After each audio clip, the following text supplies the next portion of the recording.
Ever feel like just a tiny speck, in this massive universe? Like, Hmm. what if there's so much more out there that we're just not seeing? Like, what if there are civilizations millions of years older than us, already cruising on the stars? And what if just maybe they've already set their sights on our solar system? Okay, I know that sounds like something straight out of a sci-fi movie, but stick with me here.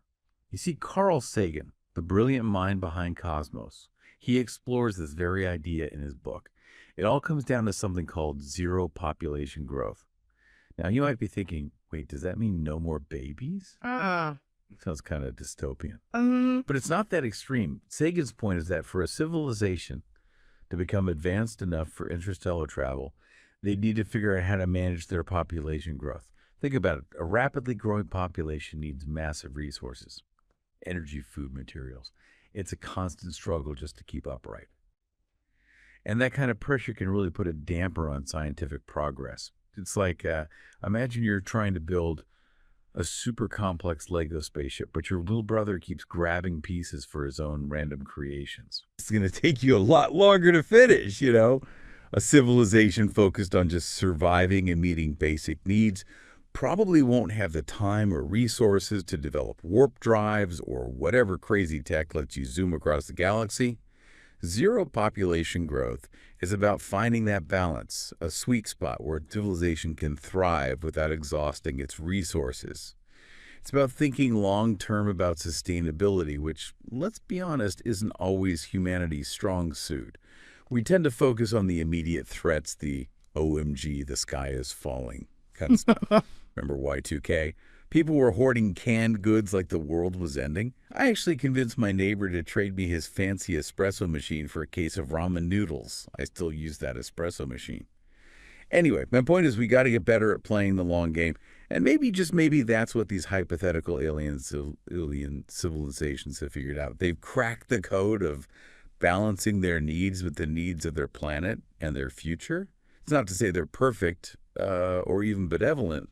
Sagan actually brings up some pretty sobering examples of how even intelligent civilizations can fall victim to their own internal conflicts. It's like I once got into this heated debate with my friend about which pizza topping is superior, pineapple or pepperoni.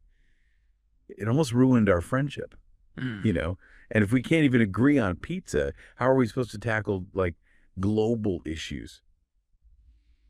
But Sagan doesn't lose hope. He suggests that space exploration itself could be the key to our evolution. Imagine seeing Earth from space, that tiny blue marble, vulnerable and precious. It shifts your perspective, right? Suddenly, borders seem less important, and the things that divide us seem trivial.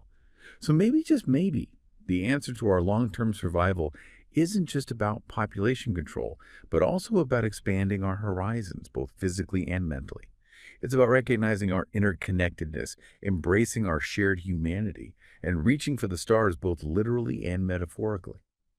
Okay, so we've talked about zero population growth and its potential role in the development of advanced civilizations. But how do we even begin to wrap our heads around the possibility of intelligent life existing elsewhere in the universe? Well, there's this fascinating equation, the Drake equation, that attempts to estimate the number of detectable alien civilizations in our galaxy. It's not about getting an exact number, more like a framework for thinking about all the factors that contribute to the emergence of intelligent life. It takes into account things like the rate of star formation, the fraction of stars with planets, the number of those planets that could support life, and this is the big one, the fraction of civilizations that actually develop technology that could be detected across interstellar distances. It's like trying to figure out how many people in your city are wearing purple socks right now. You need to consider how many people live in the city, how many people wear socks in general, what percentage of socks are purple, and so on. The Drake equation does something similar, but on a cosmic scale. Now, the results in the Drake equation are, let's just say, open to interpretation. Depending on the values you plug in, you could get anywhere from a handful of alien civilizations in our galaxy to millions. But even if there are only a few, that's still mind-blowing, right? It means we're not alone in this vast cosmic ocean. But here's where it gets really interesting and maybe a little unnerving. Just because life might be common doesn't mean intelligent life is. We've had single-celled organisms on Earth for billions of years, but it took a whole lot of evolutionary steps to get to under the tool-making, philosophizing, podcast-listening humans. So is intelligence just a fluke, a random cosmic accident? Or is it a natural progression, something that happens on a lot of planets, given enough time and the right conditions? Sagan doesn't claim to have all the answers, but he does raise some thought-provoking questions. For example, what if some of these alien civilizations are so advanced that their technology is beyond our comprehension? Like, imagine trying to explain a smartphone to a caveman. They'd probably think it was magic, right? And that brings us to another point. Sagan makes our perception of reality is limited by our own experiences and technology. It's like, I remember the time I was hiking in the woods and I swore I saw Bigfoot. It turned out to be a bear. But for a minute there, my mind was convinced it was something extraordinary. We might be missing all sorts of evidence of alien activity simply because we don't have the tools or the understanding to perceive it yet. Now, this whole idea of advanced alien civilizations raises a whole bunch of other questions, right? Like, are they friendly? Indifferent?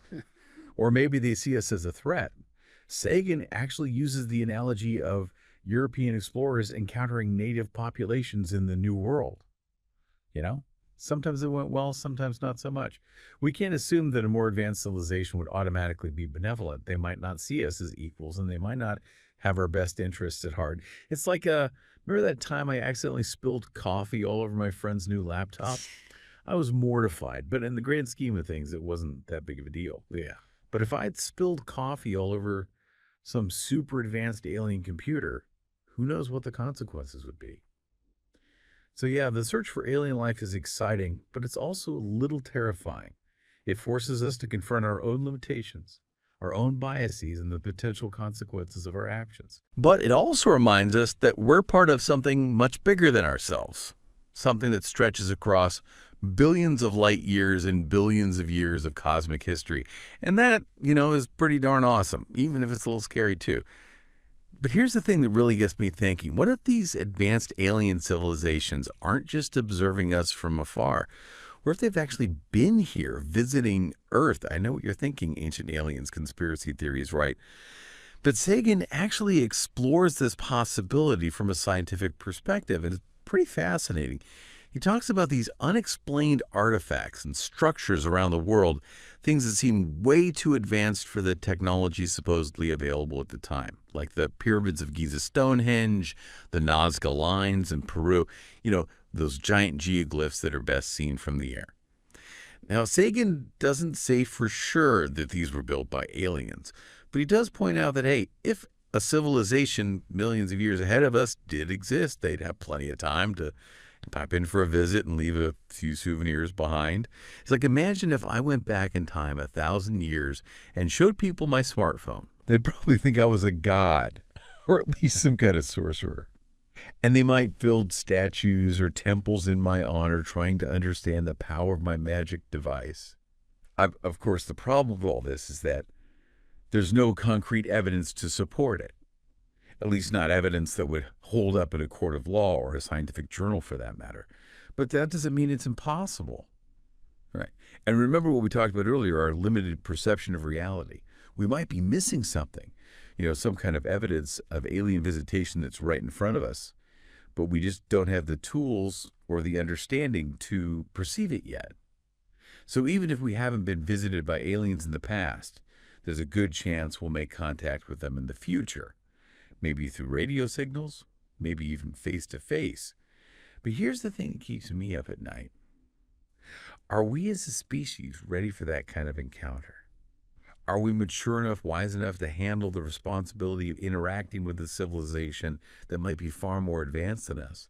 Sagan, unfortunately, seems to think it's a real possibility that we might self-destruct before we even get the chance. He talks about how we're still driven by those primitive parts of our brains, the ones that lead to aggression, territoriality, and, war. It's like, remember that time I got into a bidding war on eBay over a vintage Star Wars action figure? I ended up paying way more than it was worth just because I had to win.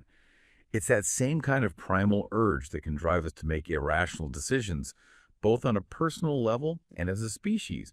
And if we can't even control our impulses when it comes to plastic toys, how are we supposed to handle the complexities of interstellar diplomacy? But Sagan doesn't end on a completely hopeless note. He suggests that maybe, just maybe, we can overcome these self-destructive tendencies, that we can learn to cooperate, to see ourselves as part of a larger, interconnected whole. He talks about how space exploration itself, the act of venturing out beyond our planet and looking back at Earth from afar, can actually give us a new perspective, a sense of unity and shared responsibility. It's like when you see Earth from space, you don't see borders and nations, just this beautiful, fragile blue sphere hanging in the void. And that, Sagan argues, is the key to our survival. Recognizing our interconnectedness, embracing our shared humanity, and maybe putting aside our differences and working together to solve the problems facing our species and our planet.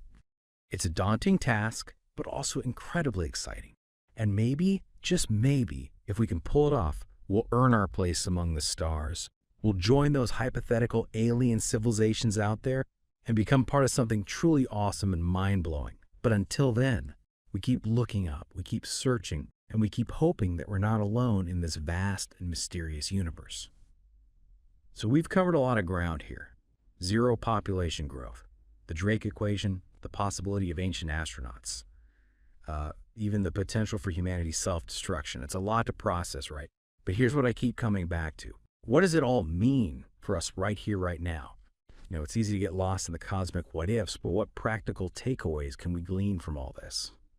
Well, for one, I think it highlights the importance of long-term thinking. Like we talked about earlier, zero population growth isn't about stopping babies altogether. It's about finding that balance, ensuring our planet can sustain us for generations to come. It's about shifting our focus from immediate gratification to sustainable solutions. Yeah. And maybe it's a lesson we can apply to other areas of our lives too.